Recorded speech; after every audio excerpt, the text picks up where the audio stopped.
മുതഅല്ലിമീങ്ങൾ ഇൽമു പഠിക്കുന്നതിൽ തന്നെ സമയം ചെലവഴിക്കണം. അവർ മൊബൈൽ ഫോണും കൊണ്ട് നേരം പോക്കിയാൻ പറ്റൂല.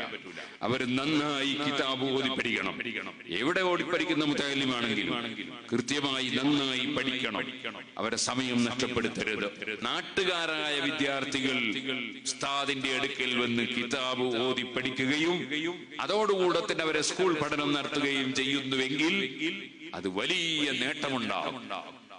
ഞാൻ ദർസിൽ പോകാൻ ഉദ്ദേശിച്ചിരുന്നില്ല. കാരണം എന്റെ കുടുംബം ഒരു മുസ്ലിയാരെ കുടുംബം അല്ല. അവര് കൃഷിക്കാരും ബിസിനസ്സുകാരുമാണ്. അതുകൊണ്ട് തന്നെ ഞാൻ ദർസിൽ പോകാൻ ഉദ്ദേശിച്ചില്ല. പിന്നെ അതിന്റെ പുറമെ ഒരു മുസ്ലിയാർ ഒരു ഉസ്താദ് ഒരിക്കലും പറയുന്നത് കേട്ടു, ദർസിൽ പോയാൽ ചൊറി പിടിക്കും. അതുകൊണ്ട് എനിക്ക് ദർസിൽ പോകാൻ പേടിയാണ്, ചൊറി പിടിക്കുമെന്ന് വിചാരിച്ചു. അങ്ങനെയൊന്നുമില്ല. അപ്പൊ എന്തോ ആകട്ടെ, അങ്ങനെ പോവാൻ പേടിയനു, ഞാൻ പോകുന്നില്ല എന്ന് വിചാരിച്ചു. പക്ഷെ എന്റെ നാട്ടിൽ ഒരു ദർസ് തുടങ്ങി. ആ ഉസ്താദ് മരണപ്പെട്ടു പോയി, അള്ളാഹു സ്വർഗം കൊടുക്കട്ടെ. കുവൈത്തിലാണ് മരിച്ചത്. അതേ കുവൈത്തിൽ ഒരുപാട് അറബികൾക്ക് ദർസ് നടത്തിയിരുന്നു. വഫാത്തായി പോയി. എന്റെ ബാപ്പക്ക് ഇൽമിനോട് വലിയ സ്നേഹമാണ്, മുതഅല്ലിമീങ്ങളോട് വലിയ സ്നേഹമാണ്, ആലിമീങ്ങളോട് വലിയ സ്നേഹമാണ്. ഒരു വലിയ ആലിം എന്റെ വീട്ടിൽ പിരിവിന് വന്നു. ബാപ്പ വളരെ ആദരിച്ച് ബഹുമാനിച്ച് ഇരുത്തിയിട്ട് മഹാനവറുകളോട് പറഞ്ഞു, എന്റെ അടുത്ത് ഒന്നുമില്ലെങ്കിൽ നിങ്ങൾ വീട്ടിൽ വന്ന സ്ഥിതിക്ക് ഞാൻ എന്റെ ഭാര്യയുടെ സ്വർണം പണയം വെച്ചിട്ടെങ്കിലും ഞാൻ നിങ്ങൾക്ക് വന്ന കാര്യത്തിൽ സഹായിക്കാതിരിക്കൂല എന്ന് പറഞ്ഞ് എനിക്ക് ഇപ്പോഴും ഓർമ്മയുണ്ട്. ആലിമീങ്ങളോടുള്ള വലിയ സ്നേഹം. കാങ്ങാട്ട് കുഞ്ഞബ്ദുള്ള മുസ്ലിയാറിനുണ്ട് വലിയൊരു ആലിമുണ്ടായിരുന്നു പാനൂരിന്റെ അടുത്ത്. പൂക്കോത്ത് ദർസ് നടത്തിയ പൂക്കോത്ത ഓറ് എന്നാ പറയാ. മഹാനവറുകളും വഫാത്തായി പോയിട്ടുണ്ട്. അള്ളാഹു ദറജ വർദ്ധിപ്പിച്ചു കൊടുക്കട്ടെ. അദ്ദേഹം മഹാനായ ശംസുൽ ഉലമ ഖുതുബി മുഹമ്മദ് മുസ്ലിയാർ അവറുകളുടെ ശിഷ്യനായിരുന്നു. അപ്പൊ അങ്ങനെ ബാപ്പാക്ക് ഇൽമിനോടും മുതഅല്ലിമീങ്ങളോടും ആലിമീങ്ങളോടും വലിയ സ്നേഹമാണ്. അതുകൊണ്ട് ബാപ്പനെ പോലെ എനിക്ക് ഇന്നും ആകാൻ കഴിഞ്ഞിട്ടില്ല.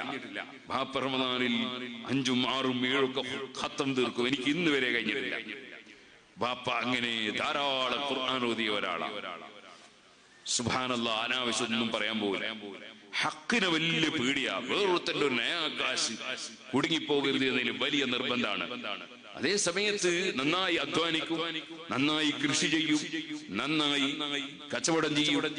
എന്നിട്ടോ നന്നായി അധ്വാനിച്ച് പണം സമ്പാദിക്കും. അതുകൊണ്ട് തന്നെ വേറെ ഒരാളോട് യാചിക്കാനോ വേറെ ഒരാളോട് മുമ്പിൽ പതറാനൊന്നും പോകേണ്ട അവസ്ഥ ഉണ്ടാവില്ല. എപ്പോഴും ബാപ്പാന്റെ സ്റ്റോക്ക് പൈസ ഉണ്ടാവും. അങ്ങനെയാണ് ബാപ്പാന്റെ സ്വഭാവം. പലരും വന്ന് കടം വാങ്ങുന്നത് ഞാൻ കാണാറുണ്ട്. അന്ന് വലിയ വാല് പറയുന്ന ചില ആലിമീങ്ങൾ ഉണ്ടായിരുന്നു. ഇടക്കല്ല എന്റെ പലയിടത്ത് കടം വാങ്ങാൻ വരും. ഇപ്പൊ സാധാരണക്കാരനാണ്. ആ ബാപ്പ എന്റെ നാട്ടിലൊരു ദർസ് തുടങ്ങിയപ്പോ ആ ദർസിലേക്ക് എന്നെ പറഞ്ഞു വെച്ചു. അപ്പൊ എനിക്കും ആവേശമായി. കാരണം നാട്ടിലെ ദർസ് നോക്കി പഠിക്കുമ്പോ പിന്നെ ചൊറി പിടിക്കേണ്ടി ഒന്നുമില്ലല്ലോ എന്ന് അന്നത്തെ എന്റെ ഒരു ചിന്തയാണ്. ചിന്ത തെറ്റാണ്. ചൊറി പിടിക്കാനൊന്നുമില്ലല്ലോ വിചാരിച്ചിട്ട് നാട്ടിലെ ദർസായതുകൊണ്ട് ഞാൻ നാട്ടിലെ ദർസിൽ പോയി. അവിടെ ചെന്നിട്ട് ഉസ്താദ് എനിക്ക് മീസാൻ ഓതി തന്നു. അതാണ് നേരത്തെ നെഹ്വു പഠിക്കണമെന്ന് പറഞ്ഞില്ല, നെഹ്വും സുർഫും പഠിക്കണമെന്ന് പറഞ്ഞില്ലേ. സുർഫിന്റെ കിതാബാണ് മീസാൻ. അങ്ങനെ ഫഅല ഫഅല ഫഅലു ഫഅലതു ഫഅലത ഫഅലന ഫഅൽത ഫഅൽതുമ ഫഅൽതും ഫഅൽതി ഫഅൽതുമ ഫഅൽതുന്ന ഫഅൽതു ഫഅൽനാ എന്ന് പറഞ്ഞു അതിങ്ങനെ കാണാതെ പഠിച്ചു. അങ്ങനെ ഉസ്താദ് എനിക്ക് ഇർശാദ് ഓതി തന്നു, ഇർശാദുൽ ഇബാദ്. ആ ഇർശാദ് ഓതി തന്നത് കൊണ്ട് കിതാബുൽ ഇൽം ഫാസിലും ഫിൽ ഇൽം, ഇൽമിന്റെ അധ്യായം. അപ്പൊ ഇൽമിന്റെ ബഹുമാനം പറയുന്ന ഒരുപാട് ഹദീസുകളും ഒരുപാട് ചരിത്രങ്ങളും ഒക്കെ ഇർശാദുൽ ഇബാദിൽ ഓതി. സൈനുദ്ദീൻ മഖ്ദൂം റളിയല്ലാഹു അൻഹുവിന്റെ കിതാബാണ്. അല്ലാഹു അവിടുത്തോടുകൂടെ നമ്മളെ സ്വർഗ്ഗത്തിൽ ഒരുമിച്ച് കൂട്ടണം. അപ്പൊ ഇൽമ് പഠിക്കണം, എന്ത് ത്യാഗം സഹിച്ചാലും എന്ന് ഖൽബിൽ തോന്നി. അപ്പൊ പിന്നെ ഓരോ സമയത്തും അല്ലാഹുവേ ഇൽമു തരണേ എന്ന് ദുആ ചെയ്യാൻ തുടങ്ങി. ഓരോ കിതാബുകളും ഓതുമ്പോ അത് ഓതിക്കൊടുക്കാനുള്ള തൗഫീഖ് ലഭിക്കണേ എന്ന് ദുആ ചെയ്യാൻ തുടങ്ങി. അത് ആത്മാർത്ഥമായ ദുആയായിരുന്നു. പക്ഷെ നാട്ടുന്നായതുകൊണ്ട് കളിച്ചു നടക്കുന്നതിനിടയിലുള്ള ദർസാണല്ലോ. അതുകൊണ്ട് 3-4 കൊല്ലം ഓതിയിട്ട് എവിടെയും എത്തിയില്ല. ഖത്തർ നദിയാണ് എത്തിയത്. 4 കൊല്ലത്തോളം ഓതിയിട്ട് ചെറിയ തുഹഫത്ത് ഓതിയിട്ടുമില്ല.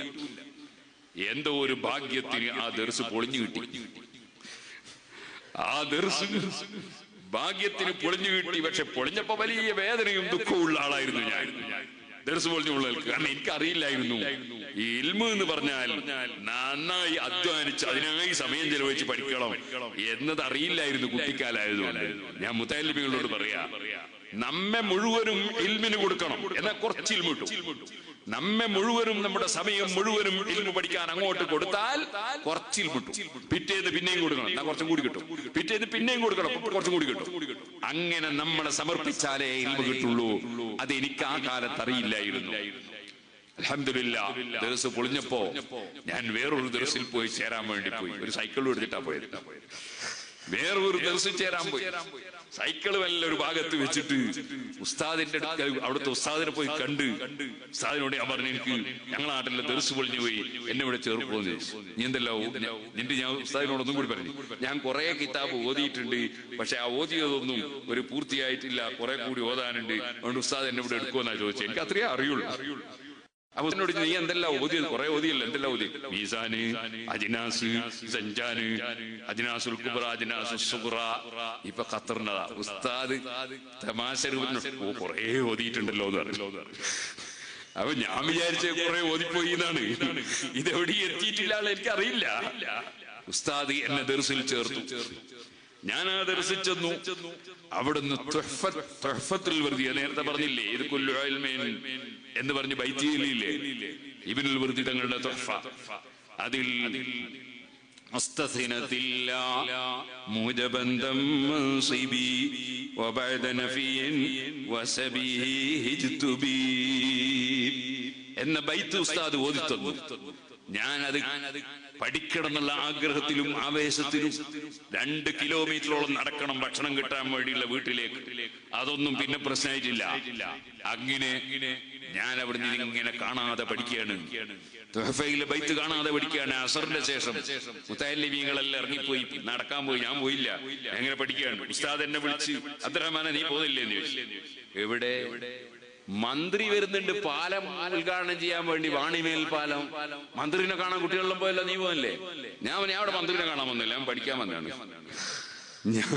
ഞാൻ പോയില്ല. ഞാൻ ഇരുന്ന് അവിടുന്ന് കിതാബ് പഠിച്ചു എന്ന് മാത്രമല്ല, ഭക്ഷണം കഴിക്കാൻ പോകുന്ന വീട്ടിലേക്ക് പോകുമ്പോ ഞാൻ നഹ്വിന്റെ കിതാബ് കൈ പിടിച്ചിട്ട് നടത്തത്തിൽ തുഹഫയിലെ ഓരോ ബൈത്തും കാണാതെ പഠിക്കാൻ നോക്കി. ഭക്ഷണം കഴിക്കുന്ന വീട്ടിൽ പോയിട്ട് ഭക്ഷണം ചിലപ്പോ കൊണ്ടുത്തരാൻ സമയം പിടിക്കും. അപ്പൊ അവിടെ വെറുതെ ഇരിക്കാൻ കഴിയൂല എന്ന് വിചാരിച്ചിട്ട് അൽഫിയും കൈ പിടിച്ചിട്ട് അതെ ഭക്ഷണം കഴിക്കുന്ന വീട്ടിലേക്ക് പോയി. അങ്ങനെ സമയം, നേരത്തെ നഷ്ടപ്പെട്ടു പോയ സമയം വീണ്ടെടുക്കണമെന്ന നിലക്ക് അധ്വാനിച്ചു പഠിച്ചത് കൊണ്ട് അൽഹംദുലില്ലാഹ് ഇന്ന് നിങ്ങളുടെ മുമ്പിൽ എഴുന്നേറ്റ് നിൽക്കാൻ സാധിച്ചു. ഞാൻ എന്റെ മുത്തഅല്ലിമീങ്ങൾ ശ്രദ്ധിക്കാൻ വേണ്ടിയും കൂടിയാണ് പറഞ്ഞത്. നമ്മുടെ സമയം നഷ്ടപ്പെടുത്താതെ സദാ സമയവും ഇൽമിൽ ജോലിയാവുക. നാട്ടിലൊരു ദർസ് ഉള്ളത് കൊണ്ട് അവിടെ പോയി തുടങ്ങിയത് കൊണ്ടാണ് എനിക്ക് അങ്ങനെ ഒരു അവസരം ഉണ്ടായത്. അപ്പൊ നാട്ടിലെ ദർസിൽ നാട്ടിലുള്ള ചെറുപ്പക്കാർ കുട്ടികൾ പോയി ഉസ്താദിന്റെ അടുക്കൽ വെച്ച് പഠിക്കാൻ നോക്കണം. രക്ഷിതാക്കൾ കുട്ടികളെ പറഞ്ഞേക്കണം.